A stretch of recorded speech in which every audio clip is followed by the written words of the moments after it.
Facebook content মনিটাইজেশনের ভিতর নতুন একটা নোটিফিকেশন দিছে, সেটা কিসের জন্য দিছে, সেটার কাজ কি এই ভিডিওর মাধ্যমে অবশ্যই দেখতে পারবা। আপনি টুলসে ক্লিক করবেন, করার পর মনিটাইজেশনে যাইবা, যাওয়ার পর কন্টেন্ট মনিটাইজেশনে আপনি ক্লিক করবা। এই যে দেখেন আমি কন্টেন্ট মনিটাইজেশনে ক্লিক করলাম, করার পরে যে দেখবেন earning displayed hero between March 11 March 12 approximate earning for content monetization may have been displayed incorrectly. This was due to a technology issue that has since been resolved. আপনার মার্চের 11-12 তারিখ কন্টেন্ট মনিটাইজেশন থেকে যে সম্ভাব্য আর্নিংটা হয়েছিল সেটা ফেসবুকের টেকনিক্যালি সমস্যার কারণে প্রবলেম ছিল, সে ফেসবুক সেটা সমাধান করে দিছে।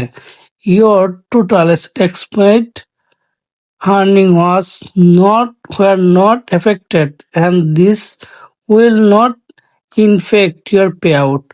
আপনি বর্তমানে যা আর্নিং করতেছেন এবং আগে যা করেছিলেন এবং পরে যা করবেন এবং আপনার পে আউটে যা আছে, নেক্সট পে আউটে আর্নিং যা আছে সেটা নেক্সট পে আউট পেতে কোনো ধরনের সমস্যা হবে না, ফেসবুক সেটা বলে দিছে।